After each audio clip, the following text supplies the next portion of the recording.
Do you ever feel really confused about carbs? Maybe some people tell you that they're the best thing since sliced bread, and then some people tell you to avoid them like the plague, and then you have things like high GI, low GI, refined carbohydrates, whole carbohydrates. It just gets a little bit confusing, doesn't it? And today's video is all about carbs, 101 on carbs. How do we use carbs? What are they for? Why are they important? What are the different types of carbs, and how might you use them to your advantage so that you can enjoy them, but you can also make sure that they help you drive energy abundance, maximizing your training potential, and most importantly, giving you the health and wellness you need to thrive and prosper. My name is MJ and I'm the founder of Planted Nutrition. We're an energy optimization and endurance nutrition specialist. So we help people going from being confused, lacking confidence, unsure about how to use nutrition, to being confident, really consistent, really clear, and being able to use nutrition to their advantage so that they can get the best out of their energy systems, maximize their training, racing, and recovery potential through the power of nutrition. Okay, so first of all, let's talk about why are carbs something I'm so passionate about, and why is it important that you understand carbohydrates and how to use them? Well, firstly, let's talk about the fact that the modern Western diet's really high generally in refined carbohydrates, and I'll come on to what that means in a second. And they're known to be one of the main contributors to some of the West's most devastating diseases, so things like diabetes, cardiovascular, and sort of circulatory diseases as well. Secondly, poor carbohydrate intake is hugely linked to really poor energy levels and energy stability throughout the day. So we know that if you don't consume carbs in the right way, it can hugely affect your energy levels and then all other aspects of life and performance thereafter. And talking of performance, people that are training for endurance sports, if you're not consuming carbs in the right way at the right times, then it hugely affects your training potential, your performance potential as well.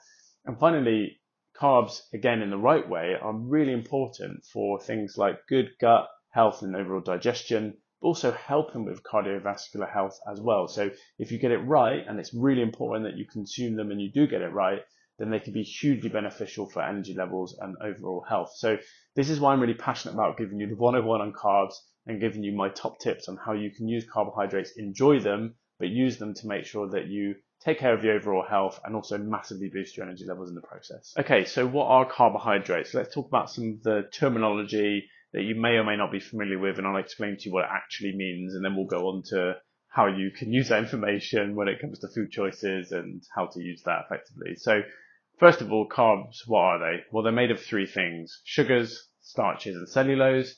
Sugars and starches we can digest. Cellulose we can't because we don't have the enzymes to digest them. And cellulose is fiber. So fiber is actually a form of carbohydrate that your body just can't digest. And fiber in itself is hugely important for human health, especially gut health.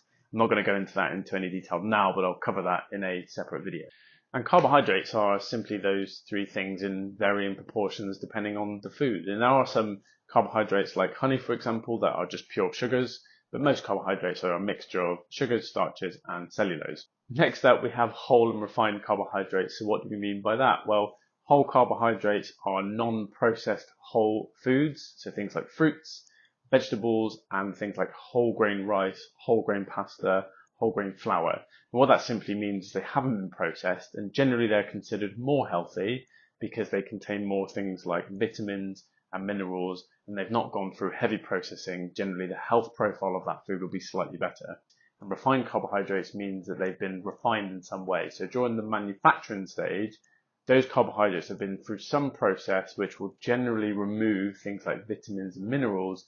And there you're looking at things like white rice, white pasta, white flour, and those things are generally considered not as healthy. What we'd also put in the category of refined carbohydrates are things like cakes, cookies, sugars. So table sugar, for example, that's a refined carbohydrate.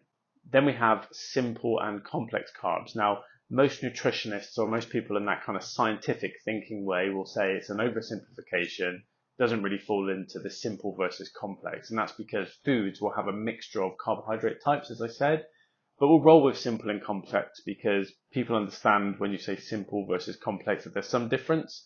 So let's just roll with it. A simple carbohydrate is something that is generally considered to spike your blood sugars, so release energy a lot faster, whereas a complex carbohydrate is generally considered to be slightly healthier because it will digest slower, it will release energy slower, and it will result in a lower spike in your blood sugars. So complex carbs are the ones that we tend to move towards. And if you think about the whole versus the refined, generally speaking, refined carbohydrates will be more on the simple side and whole carbohydrates will be more on the complex side. And then finally we have GI. So what's GI?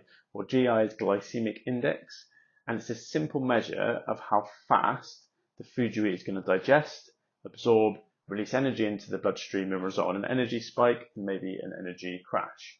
So things that are high GI, high glycemic index, generally will mean that the sugars in the food are going to be digested faster, get into your bloodstream faster and result in a faster release of energy and potentially then the subsequent energy crash. Whereas low GI, low glycemic index, are generally going to be foods that are digested a bit slower, absorbed into the bloodstream a bit slower, and result in a more steady release of energy over time. So let's recap this quickly because I realize there's a few phrases in there and I don't want you to be too confused going into the next part of the conversation. So we're going to put these into two camps just to help you categorize them a bit easier. So first of all, you've got on the left, let's say, whole carbohydrates. So whole carbohydrates can also be considered more complex carbohydrates, and the GI of those foods are also going to be considered low GI. Okay, so whole equals complex equals low GI.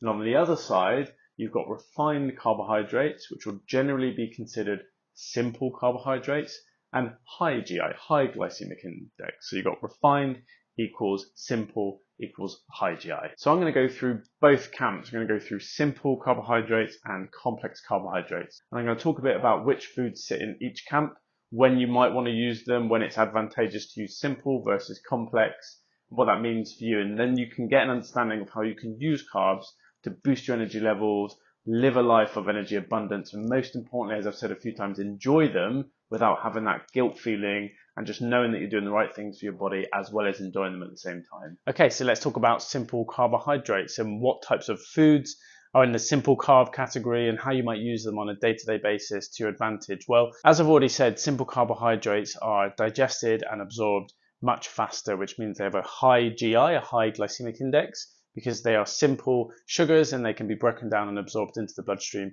much, much quicker. And the other thing to mention about simple carbohydrates is they tend to be more energy dense and less nutrient dense. So they've got more calories, so there's more energy within the food itself, but the nutrient profile, the vitamins, minerals, and general nutritional profile of the food tends to be on the lower side when compared with a complex carbohydrate. And what types of foods would you class as simple carbohydrates? Well, things like sugars, so fructose, glucose, high fructose corn syrup, which they use a lot in cakes and pastries and soda drinks, certainly in the Western world, especially in places like America. But also you have things like concentrated fruit juice, where all of the fiber, all of the pulp has been removed from the original fruit, and what you're left with is the concentrated sugary part of the fruit itself, which is the fruit juice. So that would also be classed as a simple carbohydrate. And then what you could also class as simple carbs are things like jam and things like white bread and white pasta, which, as I've said before, have been refined in some way. So generally the absorption and the digestion of them would be much, much faster. And so finally, when would you ideally want to have simple carbohydrates? When would you want to incorporate them in your diet on a day-to-day basis to use them to your advantage? Well, what I would say is when you don't want to have them is on a day-to-day basis throughout the day as your go-to carb, because they're simple carbohydrates, they absorb into the bloodstream much faster, and that's where you see these energy spikes and these energy crashes. And one of the issues we have in the Western world is certainly we have a lot of sedentary people that are going to those refined carbohydrates because they taste really nice, but because they're sedentary most of the day, they're not using the energy they're putting in their bodies, and that's creating that energy spike and that energy crash. So I certainly would suggest that you try to avoid them in situations where you're not being active. And on the flip side of that, where you do want to think about your simple carbohydrates is in those scenarios where you're going to be super active. So someone who's moving around all day, it's not going to be so much of a problem if they have a simple carbohydrate as part of their breakfast, lunch, or dinner. Certainly if you're in a training situation, so if you're an endurance athlete, if you're into swimming, biking, running, triathlon, that sort of thing, simple carbohydrates like the energy gels that you get to see you through a bike ride are also going to be really important to make sure you get that energy really, really quickly. So in the scenarios where you're training a lot, where you've got a lot of activity, you're moving a lot, those are scenarios where it's actually okay to go to those simple carbohydrates because they are going to give you the energy really, really quickly and make sure that you've got enough energy to get you through the activity, whatever it is that you're doing. And then the final thing I'd say on simple carbohydrates is, yes, it is okay to have them in your diet as treats. So those cakes, those cookies, the chocolate, all the things that you enjoy and you like to indulge in from time to time, it is okay to have them in moderation. The problem comes when we have them day in, day out. And as I said, we live that sedentary lifestyle. So think about those simple carbohydrates, those simple sugars, those highly refined foods as more of those treat carbohydrates that you just want to have in moderation rather than being your go-to carbohydrates, your go-to source of energy. Then we get on to complex carbs. So complex carbs tend to be digested and absorbed more slowly. So the release of energy happens at a slower rate. They tend to be quite high in things like fiber. So those cellulose types of carbs that we are unable to digest, but in the form of fibers are really beneficial for health. They tend to be more nutrient dense rather than energy dense. But in the case of things like fruits and vegetables, they're both energy and nutrient dense, which is why they're considered so healthy. But they tend to be more nutrient dense than energy dense. So the calorific value of complex carbohydrates will tend to be slightly lower than simple carbohydrates. And as I said, these foods are considered low GI, so low glycemic index, which means they're going to absorb into the body slightly slower. So complex carbohydrates are the types of carbohydrates that we would generally advise people look to 80–90% of the time. And the types of foods that are complex carbohydrates are most fruits and vegetables, things like grains, beans, pulses, so things like lentils, kidney beans, quinoa, bulgur wheat, those sorts of grains and pulses are really, really healthy complex carbs. A lot of them also contain good amounts of protein as well, so really, really healthy for you overall. Those are the complex carbohydrates that I'd be recommending that you look towards. And the final thing I'll say about carbohydrates is there will be some people out there that say, yeah, but if you eat carbohydrates with protein, for example, it changes the digestion. And also there's a lot of emerging sciences you'll probably see around different carbohydrates having different impacts on things like energy spikes, blood sugars on different people. And yes, we are all unique, and this emerging science is really exciting. And yes, depending on what you eat the carbs with will also affect its digestibility. But my goal here is to give you some understanding of how carbs work in principle, so you've got a better steer on how to use them in your everyday life. So there's my 101 on carbohydrates, and hopefully there's some useful information in there for you that you can take away and use in your day-to-day life so that you can have better vitality, better energy abundance, and you can enjoy carbohydrates guilt-free. But if you've watched the video and you're thinking, that's really interesting, but I'm still a bit confused or I could use a bit of extra help, well, we're an energy optimization and nutrition specialist. This is what I'm very passionate about. This is what we do. So I'd love to hear from you if you think there's something I can do to help you in your specific situation. With that being said, please like and subscribe so I can produce more videos for you. Thank you for watching, and we'll see you in the next video.